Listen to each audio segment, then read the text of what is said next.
Finally आपण इथपर्यंत येऊन पोहोचलोय आणि ह्याच गोष्टीसाठी एवढं फिरत फिरत इथपर्यंत आलोय. हो या. आणि आता मला सांगा इथं आल्यावर काय वाटतं तुम्हाला?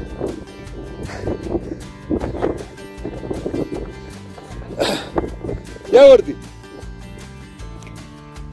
आणि इथपर्यंत आल्याचं झालं करायची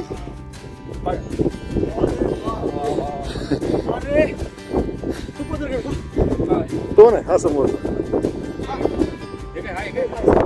हा समोर पुन्हा नाही निसर्गाशी आहे ना मस्ती नाही करायची. आणि ही आहे भीमाशंकरची नागफणी आहे की नाही? काय वाटतं आता वरती आल्यावरती? झालं समाधान? तिथून गेले असत म्हटलं काय तिच्या आल्यावरती दमून गेलो फक्त.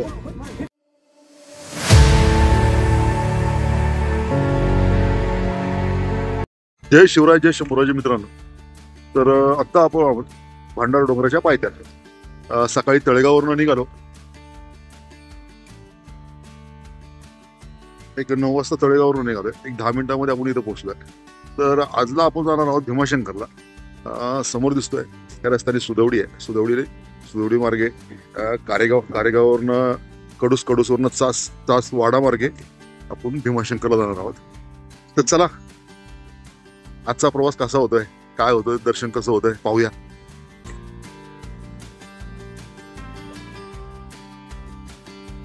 समोर दिसतो भंडारा डोंगर आहे. वरती देवस्थानचं काम चालू आहे.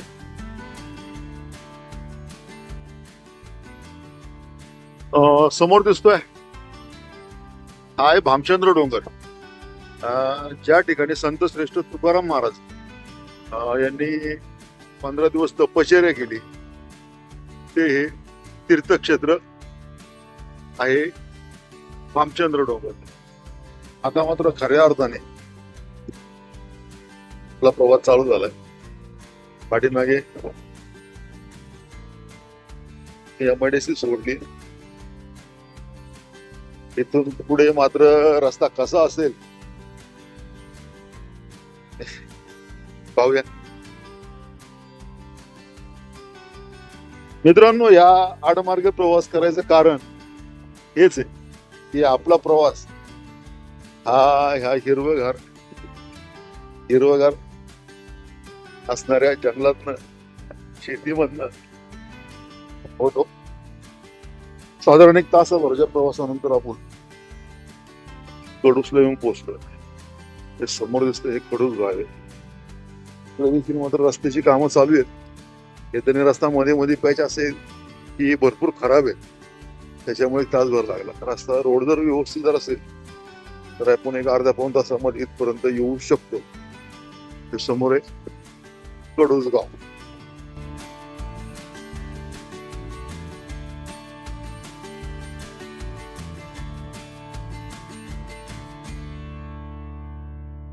याआधी आपण भीमाशंकरचा ट्रेक हा कामशेत भीमाशंकर आणि बोरगेरे भीमाशंकर एक होणे देखील ट्रेक केले. कामशेत भीमाशंकर ट्रेकचा व्हिडिओ तर नाही आपल्याकडे, परंतु बोरगेरे भीमाशंकर या ट्रेकचा मात्र व्हिडिओ आहे आपल्या चॅनलवरती. तुम्हाला जर कधी पावसाळ्यामध्ये श्रावण महिन्यामध्ये जर तो ट्रेक करायचा असेल, त्याबद्दल माहिती हवी असेल तर नक्की पहा. एका 2-4 दिवसापासून जो पाऊस होतोय त्या पावसामुळे नदी पात्रातलं पाणी ते पूर्ण गढूळ आहे.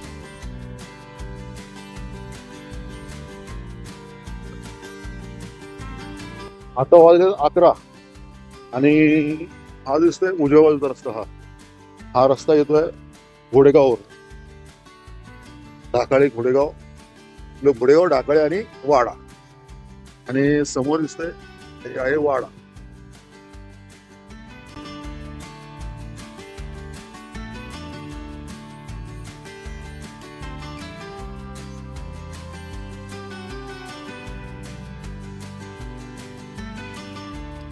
जर गेलं तर बोरगिरीला रस्ता जातो आणि हा राईटला आहे भीमाशंकरचा रस्ता. इथून जाणार आपण तळेघर पर्यंत. पुढे गेल्यावर थोडा घाट सेक्शन आहे, त्याच्यानंतर येते तळेघर. गाडी पार्किंग आहे. आपण त्या खिंडीच्या अलीकडे आल्यावरती हे पाहिलं इथं काय चाललंय ते करवंद तोडायचं काम चालू आहे. करवंद मात्र भरपूर आहेत का? अरे बापरे, भरपूर आहेत है ना.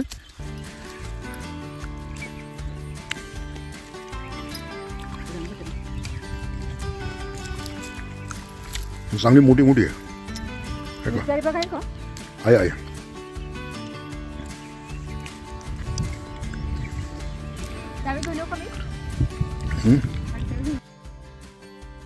या बाजूने आपण जर निम्म्या घाटापर्यंत आलो ना, बघायला हे समोर मंदोशी गाव आहे आणि त्या समोर ज्या ठिकाणी आपण करवंद खाली होती तोडली ती, ते ठिकाण तिथे आहे. पावसाळ्यामध्ये मात्र इथलं नेचर, इथला निसर्ग पाहणं हे खूप सुंदर आहे. छोटासाच घाट लागतो हा, एक थोडा राहिले अजून वरती. मात्र पावसाळ्यामध्ये इथनं ही पूर्ण व्हॅली पाहणं खरंच सुंदर आहे, नाही का नाही.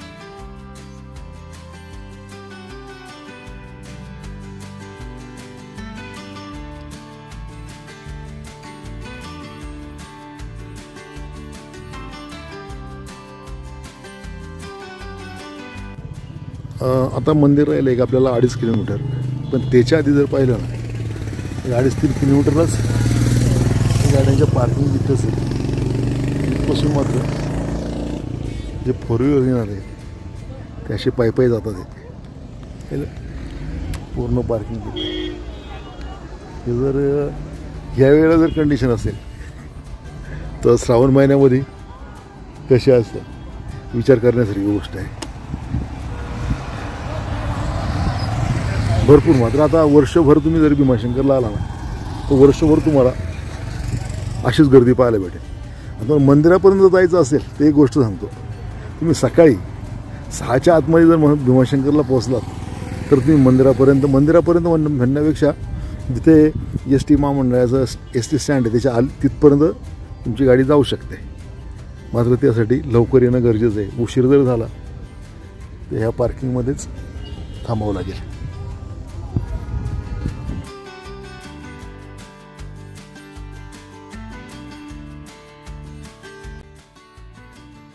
तुम्ही जर सकाळी लवकर जर आलात तर इथपर्यंत तर गाडी हमखास येते.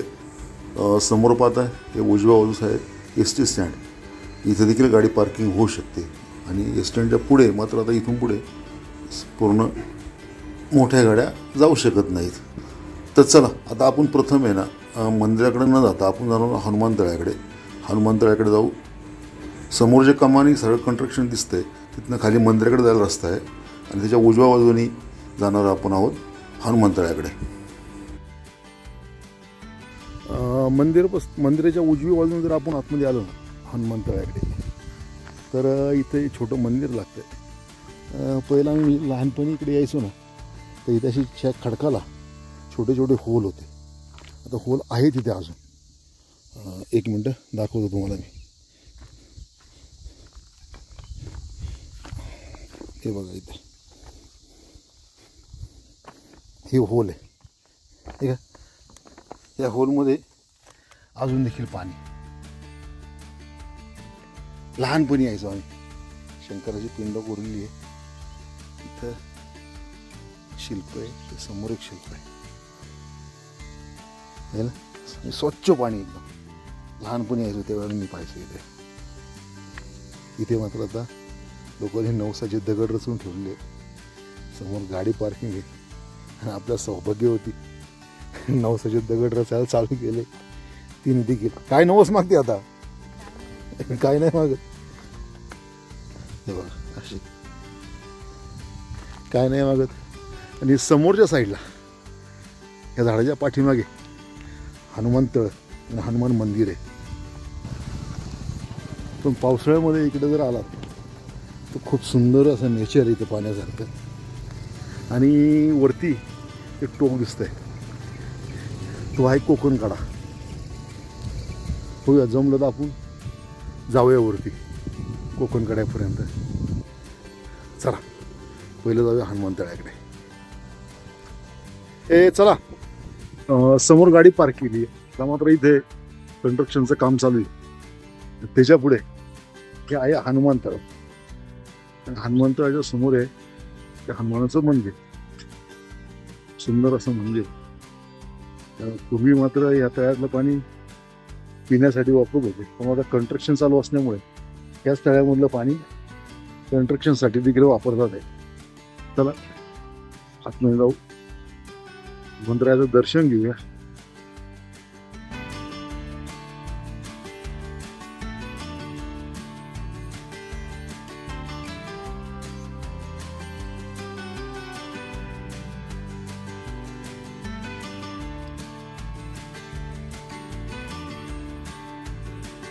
मित्रांनो, हनुमान मंदिर आपण दर्शन घेतले. आता निघाले कोकण कड्याकडे.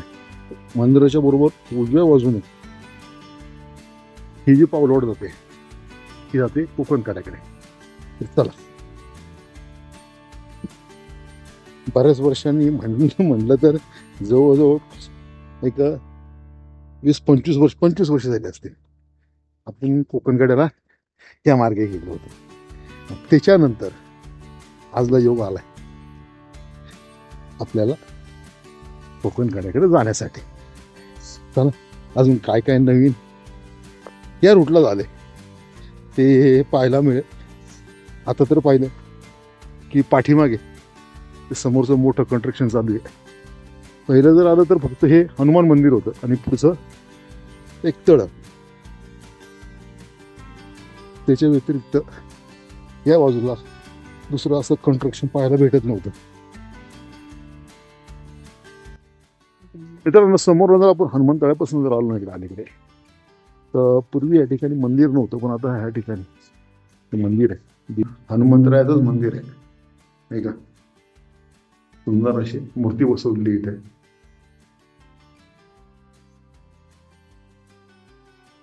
छान अशी.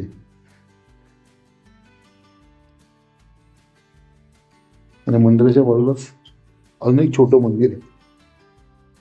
हे मंदिर आहे.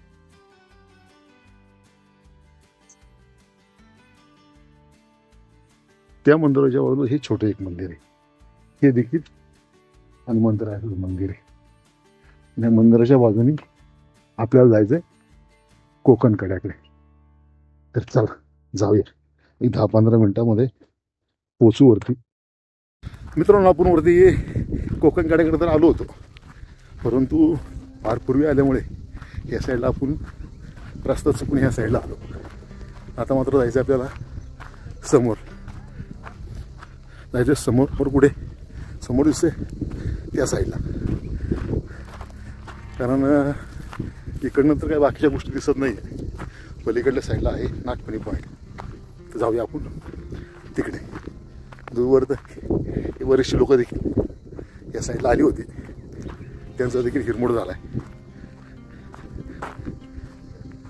जायचं पलीकडे. फायनली आपण मित्रांनो नागफणी पॉईंटला म्हणजे कोकण कड्याला येऊन पोचलो आहे. तर समोर दिसतो तो पदरगड आहे, तो समोर कोथळीगड आहे, तुंग किल्ला. आणि या साईडला समोर पाहिला तो आहे सिद्धगड. आणि त्या टोकाडीवरती आहे कोंडवळ. इथं समोर भीमाशंकरचं मंदिर आहे. इथे खाली हनुमान तळ आणि हनुमान मंदिर आहे. मात्र इकडे येण्याआधी हे समोरचं टोक दिसतंय, ह्या टोकाच्या पलीकडल्या बाजूला. कारण मंदिरापासून सरळ जर वरती गेलं ना तर त्या साईडला जातं माणूस, तिकडनं जातं पलीकडे. त्याच्यामुळे इकडं जर यायचं म्हटलं तर इकडे येता येत नाही. ज्यांना माहिती आहे तोच माणूस इकडे येऊ शकतो, तसंही येणार नाही. कारण भरपूर वाटा आहे तिकडे इकडे तिकडे जाण्याच्या. त्याच्यामुळे तिकडनं न जाता तुम्ही सरळ येताना नागफणी पॉईंट हा समोरचा मंदिरापासून दिसतो, तिकडनं वरती जर आला तर अतिउत्तम. मात्र इथून दिसणारं हे सह्याद्रीचं रूप डोळ्याचं नक्कीच पार न फेडणार आहे. हे आपल्याला मित्रमंडळी भेटले ते वरती आल्यावरती. हे मित्र भेटले, हे देखील तिथनंच पाठीमागे जात होते, पण त्यांना म्हटलं चला इथपर्यंत जाऊया तुम्ही. इथपर्यंत आलो आम्ही, स्वर्गच पाहायला भेटलं. आहे की नाही, मस्त आहे की नाही. ही समोर आता खाली दिसते, ही छोटी वस्ती दिसते, ही पदरवाडी आहे. त्या पदरवाडीनं खाली एक जायला शिडीची घाटवाट आहे. आणि इकडनं जर गेलात ही गणेश घाटवाट आहे. मात्र खूप सुंदर आहे. जवळजवळ मी म्हणतो 25 वर्षानंतर आपण इथपर्यंत आलो. इथपर्यंत येण्याचा योग आलाय. छान आहे. तर मित्रांनो, आपण आता आपला परतीचा प्रवास चालू करतो नागपाणी पॉईंटवरचा. इथून पुढे आपल्याला आता जायचं परत हनुमान मंदिरापाशी. तिथे गाडी पार्क केली आहे, गाडी घ्यायची आणि जायचं भीमाशंकर मंदिराकडे. व्हिडिओ आवडला असेल तर लाईक करा, कमेंट करा, मला सबस्क्राईब करायला विसरू नका. आपल्या मित्रमंडळीमध्ये शेअर देखील करा.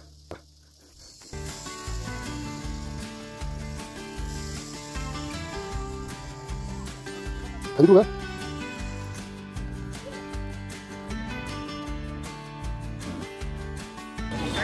मित्रांनो, आपण आता हनुमंतवाडीकडनं आलो. मला नागपणी पॉईंट पाहिला. समोर मंदिराकडे जायचं असतं, पण तिथं काम चालू असल्यामुळे तिकडनं काही जाता येत नाही आहे. आता जायचं आपल्याला मंदिराकडे दर्शन करण्यासाठी. चला.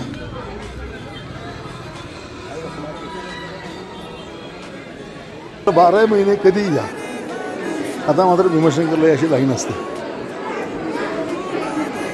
त्या कमानीपासून मंदिराचं अंतर साधारणतः 1 अर्धा किलोमीटर आहे. अशी डबल लाईन मंदिरापर्यंत जाते.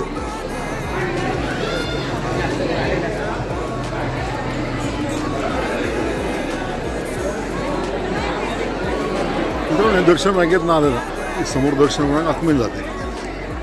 आपण का आतमध्ये जाणार नाही, आपण दर्शन घेणार आहोत. काय भीमाशंकराचं मंदिर. माकडं मात्र इथे देखील आहेत.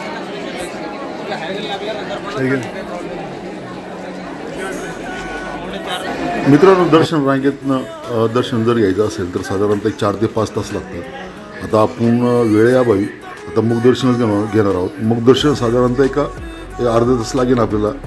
चला मुखदर्शन घेऊया आणि समोरचं जे राम मंदिर आहे, दत्त मंदिर आहे, ते दर्शन करून आपण आपला परतीचा प्रवास चालू करणार आहोत. मित्रांनो, समोरची लाईन आहे ती मुखदर्शनाची आहे. आता मुखदर्शन घेऊन आपण आलो आहे. हे आहे भगवान शिवशंकराचं मंदिर, भीमाशंकर महादेवाचं मंदिर. आणि याच्या बाजूला आहे, या बाजूला पाठीमागे हे आहे श्रीरामाचं मंदिर. एक साक्षीदारी भक्त निवास आहे. ते पलीकडे मंदिर आहे. तर आधी दर्शन झालं आणि इथे तळ आहे. पहिलं तळ ओपन होतं, आता पण बंदिस्त केलं. चल पलीकडे जाऊ. हे दत्त मंदिर आहे.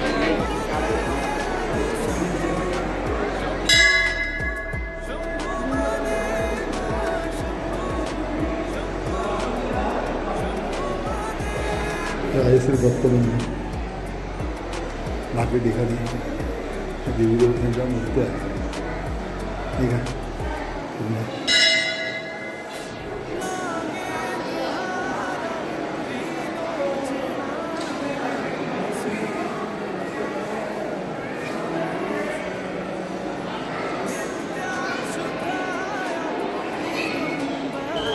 समोर ह्या रोडने जर गेलं तर गुप्त भीमाशंकर आहे, 1 अर्धा किलोमीटर अंतरावरती.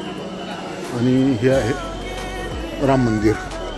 राम मंदिरामध्ये आपण दर्शन करून येऊ.